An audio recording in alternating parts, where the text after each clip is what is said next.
everybody, Ty here. Hope everyone is doing well.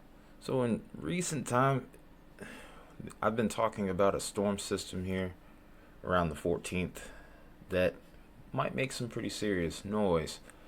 And while I will say that we're in the 6 to 7 day time range for that, I will say that things have gotten pretty interesting on models here. Now at this point in time, the Storm Prediction Center has not honed in on this. But I would expect by tomorrow, although of course this isn't a guarantee, I would be I wouldn't be surprised to see a slight risk issued. I'm not going to go as far as to say that's what will happen, but considering what I've been seeing and a couple of looks that I've seen off of different models here, definitely has piqued my interest, so to speak. And it's something that I've kind of made note of with the last system, but there are some fail parameters I'm also going to go over with this, and this is going to kind of be why I'm still a bit uncertain about it. But one thing that I can guarantee based off of what I've been seeing off of the model data is that this is a very powerful system that's going to bring strong winds regardless of whether we get severe weather or not. Also, winter weather might be a factor around the backside of this. But the thing I want you to pay attention to most is this central point here, this low pressure.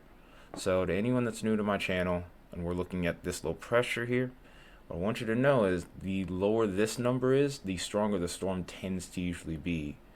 So with this trough, when you see low pressures like this, to put in perspective for you, you don't really see that typically even with most hurricanes unless they're strong to even major.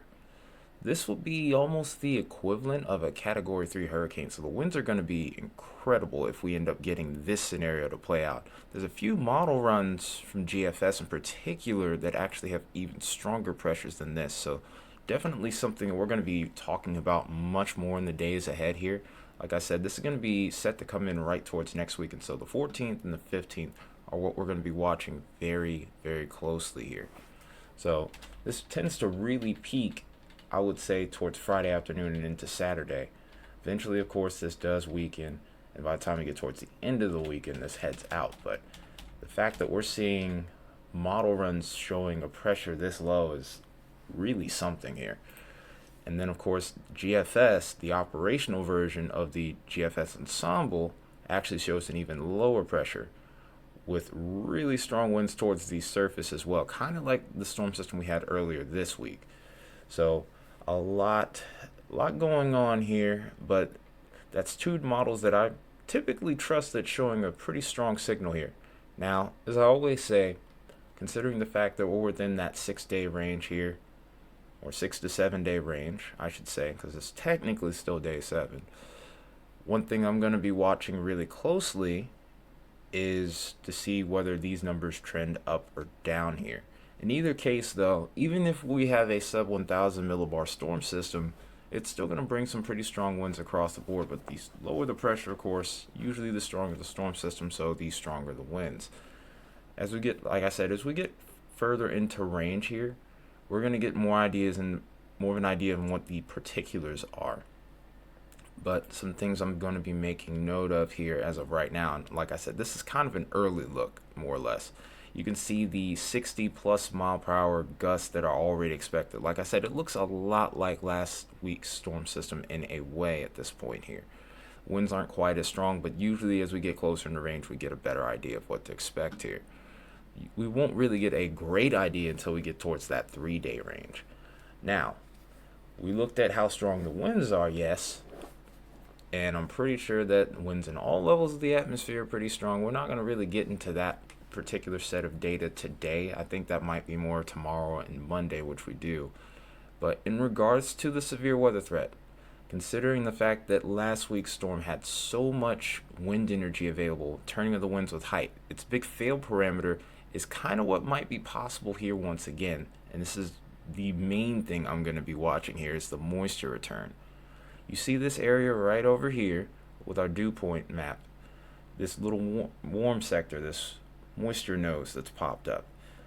If this moisture advex further towards the north, this could potentially be a significant severe weather sequence. Now, keep in mind that just like with the last one, the warm sector ended up ultimately getting pinched off, especially with that southern mode, and didn't really verify. We ended up having an enhanced risk with a significant tornado threat, and tornadoes did spawn, but there weren't all that many. The event the day prior, really, I would say into the overnight hours, was a little bit more significant. But still, the southern mode and the northern mode might be watchful.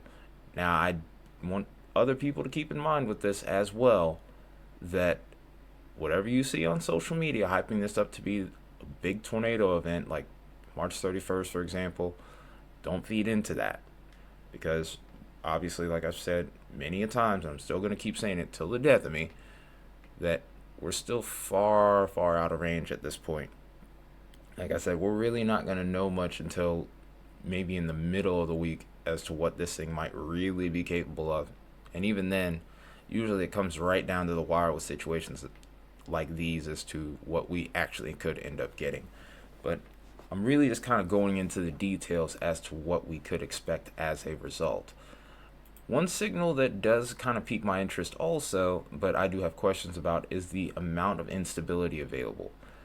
Now, in recent years, when it comes to looking at global models, I'm not really a big fan at looking at instability here, or CAPE in this case, because global models sometimes will underdo the amount of instability available.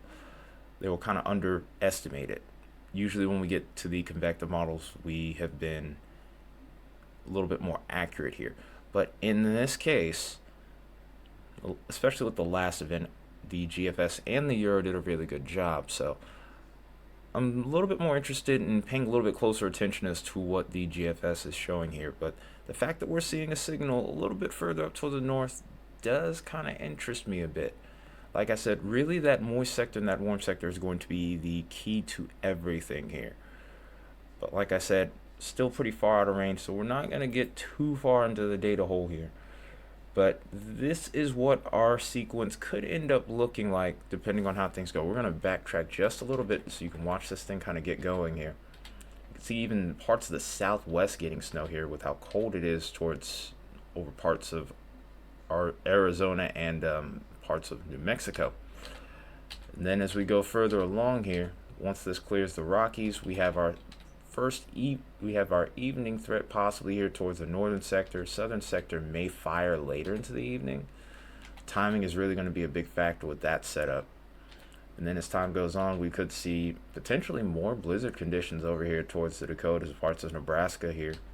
We'll watch the snow threat move north of the border. We have an additional line of storms that fires with this based off of this most recent look. And then we watch this clear out by the time we get towards the end of the weekend. But this is something that's going to have to be watched very closely. There might be videos just about every day for me on this. Hopefully not at this late of the time, because typically I don't do this at 8 o'clock. I try to do this a little bit more towards the middle of the day so it's easier to see. But I haven't been feeling too well. I'm trying to rest up a bit. But in any case, though, a lot to keep track of here. Make sure you have that notification bell so you don't miss any upcoming videos, because there's going to be, like I said, there's going to be quite a few ahead.